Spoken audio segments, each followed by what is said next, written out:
It's time to break down the boys of BTS.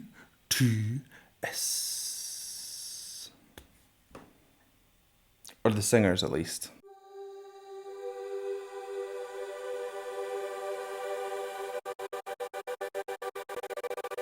Hello, welcome back to my channel. My name is Sam Scott-Thorne and I am a vocal coach based in Glasgow. Now, if you'd like to meet and explore your voice a little more, you can find me on sstvocals.com. You can also find me on Instagram, Twitter, Facebook and Patreon, and I'll put the handles down below and over there.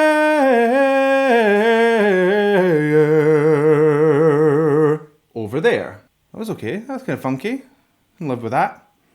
So if you'd like to consider becoming a patron, you have access to things like early release of reactions, you can fast track reactions, become a reaction, there's special roles on my Discord server, there is access to patron exclusive educational vocal videos, so consider becoming a patron and help shape my channel. So I decided a little while back that I was going to listen to each of the singers of BTS individually so I could get a handle on each of their voices, and I put out a poll to see which one I should listen to first.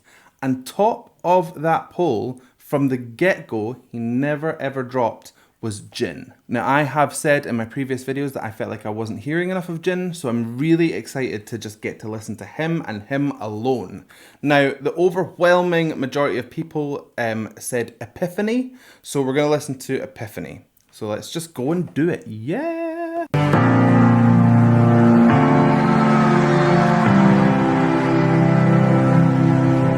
Look at that crowd! Mental.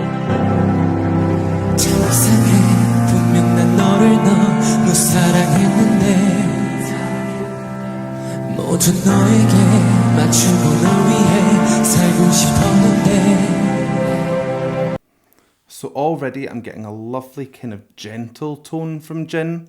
He's mixing in a tiny little bit of vocal fry at the beginning of his phrases. Vocal fry is where your folds are at their slackest. Air's just passing through and it's got no tone to it. That kind of sound. But it's a lovely way to kind of ease into a phrase. You just get a little bit of texture. It just kind of spices it up slightly. He's also giving a little bit of aspirate tone in here. That's breath passing through the folds as you're phonating. And then he's pressing in slightly to get a little bit more clean tone. So you're getting a real mix of different sounds here. It's really nice. Also, we're wearing the same in-ears. He's wearing KZs, so that's a bit of information that nobody needed to know. Let's keep going.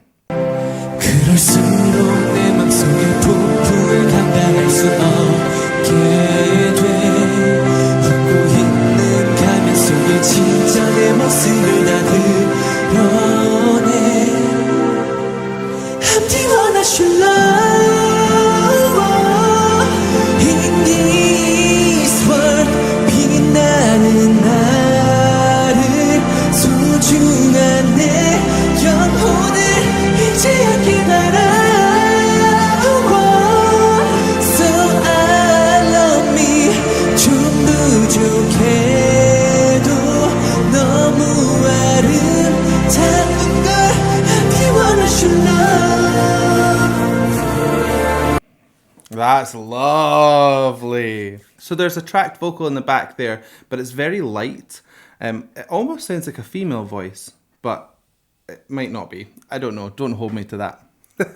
So when he's pulling up, he's actually going into a falsetto rather than a head voice. There's a distinction between the two because a falsetto is a lot hootier. The folds are sitting in a different kind of formation. So you get ho, ho. A really good way of finding out if you're in head voice or falsetto is to try and go down your scale. So if you go ho, ho, ho, ho, ho, ho, falsetto does not do well down there. But if you go ee, and you can connect it, you know that you're in head voice. That's the difference. So he is using falsetto here with that. It's very breathy, very hooty, and it just gives this real gentleness to that sound.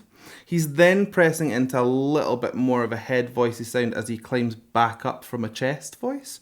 He uses his voice really well and in very subtle ways. So to the casual listener, you'd just be like, this just sounds lovely. But to me, I'm like, he's mixing in loads of different like vocal configurations. Very, very good. I love the movement of this chorus as well. That little kind of lilt that he does over those two notes. Gorgeous. Good work. It's a male backing track, not female.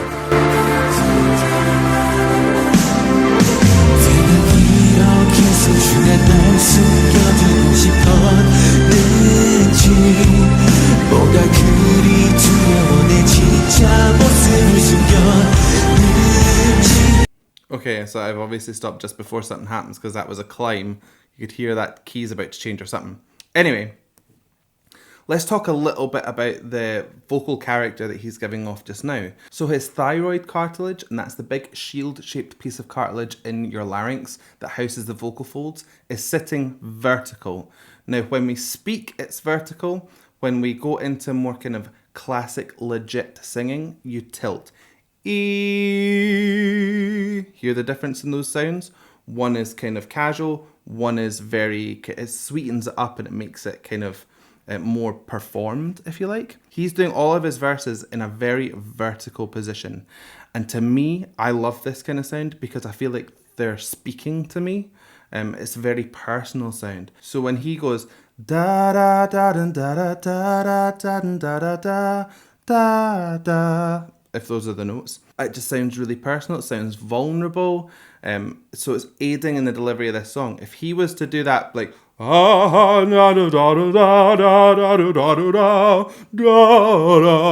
it would be way too much. It wouldn't suit what he's trying to convey.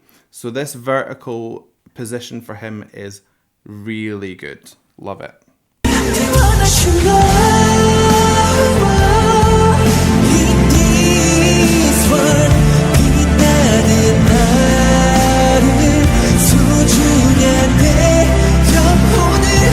I really like that little lilt in there. I mentioned it before, but I just want to give it a little bit of attention. He's saying the words "this world," but he's modified that sound so it sounds like "dies world." Like this, he's putting a D instead of a T. It's quite common in pop music, just to kind of cash it up a bit. But you get a really nice shake off that sound when he goes "this world." It's really nice. You just get this real movement that is very, very clever. It sticks out in that whole song, and it's just 2 words. Really effective. Love it.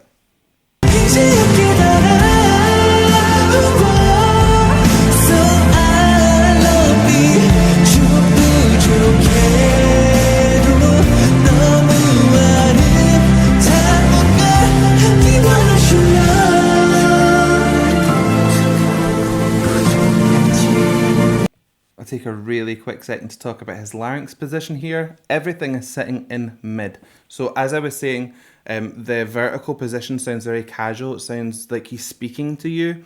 The same goes for his larynx position. So if your larynx is really high, you get a lovely, bright, ringy sound. Like that, my larynx is high, so I'm getting that kind of sound. Likewise, if I drop my larynx, I get a lovely, deep, rich, resonant sound. So like that, that's a really effective tool for when you want to darken up a sound. But when you're sitting in mid, which is where you would be speaking, then you get that authentic kind of sound. So it just aids in that connectivity, like you feel like you're getting the authentic Jin because his voice is sitting exactly where it would be where he's speaking to you.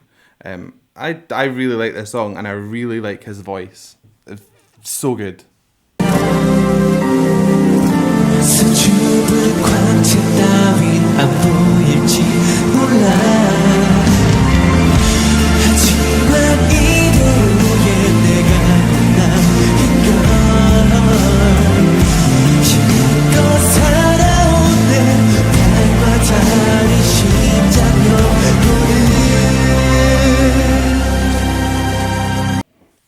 One thing I would say is I would probably turn his mic feed up a little bit. That is more to do with the sound engineer than it is to do with him. He's just kind of blending into the mix a little bit too much for my tastes. I would want him to be kind of popping out a little bit more so you can really hear what he's kind of putting out. Because a lot of this stuff is kind of intimate sounding, so he's not projecting with any kind of force. So your sound engineer would want to be pumping out the gain so that you're really ringing out through the audience. I mean, I'm sure it sounded amazing live with like the sound system and whatever, but from this video, I just want to hear a little bit more. I want more!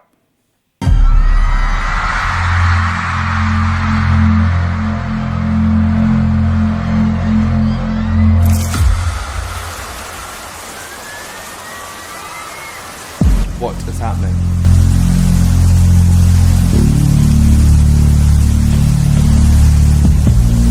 That was clever.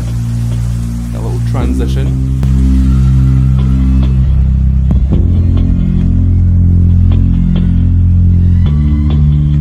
I can smell a key change. Is a key change coming?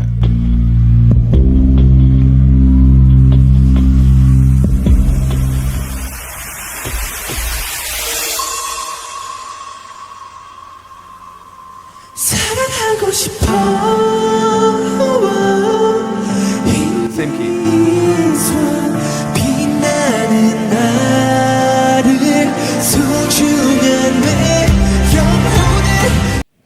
Now, what I was saying about the sound guy pumping the gain up, he might not actually be able to because Jin is holding his mic. He's cupping the actual head of the mic. Now, if you do that, that can cause feedback. It looks like he's using a Sennheiser, which deals better with feedback than, say, like Shure, which are really round.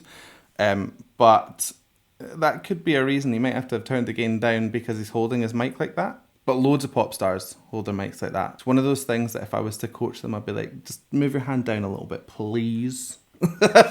That's more of a sound tech thing than like a performance thing, though.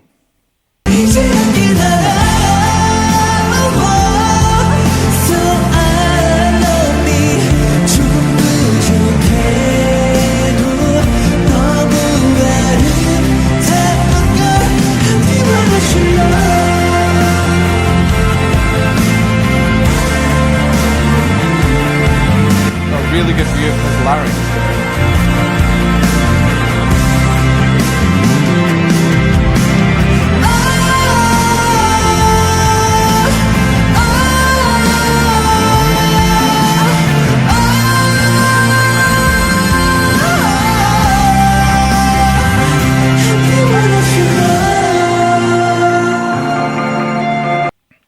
Okay, so there's a couple of things I want to mention here. He's starting to twang onto this sound, so a little bit of oral twang comes from your epiglottis. To make the kind of noisiest, purest sound, you'd have to try and imitate like a baby that's upset. That kind of sound. Now what that does is it projects whatever sound you're trying to make by like 5 times. So if he's trying to get a really loud, kind of pointed sound, rather than thrash his larynx trying to like force air through those folds, just twang onto that sound, you'll get a ton of projection. He's also starting to anchor up, so it's like he's starting to belt. You can see that he's getting body support through his shoulders and his back. He's very rigid, even though he's still kind of moving.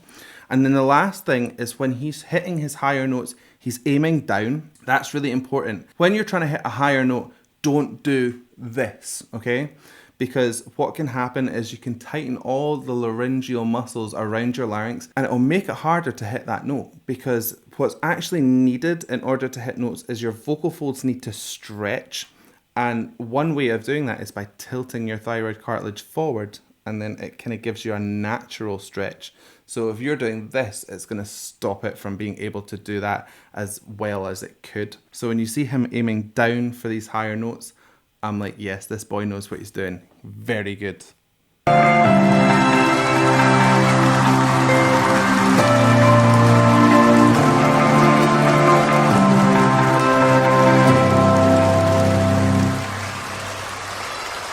Oh, it's done. Excellent. So it ended quite abruptly, but I mean, he wasn't singing anymore, so that's fine. Jin, okay, first one of the boys done, and I think that was a really good start. He is a great singer. We need more Jin in these BTS songs. I mean, I've only heard like 3, so I might be jumping the gun here slightly, but from what I heard there, he is great. Very personal, very intimate, still has the pipes when he needs them, but he knows how to use his voice to the best effect. Great. Very good. So I hope you liked that reaction. If you did, please give it a like and a thumbs up down below. And if you want to see more from me, hit subscribe, ring the bell, and anytime I have new content, you will be the first to know. So I guess all that's left for me to say is thank you so much for joining me. And how are we going to buy this one? So I guess all that's left for me to say is thank you so much for joining me and... thank you so much for watching my video and goodbye, goodbye, goodbye. I have no idea what happened there, but anyway, bye.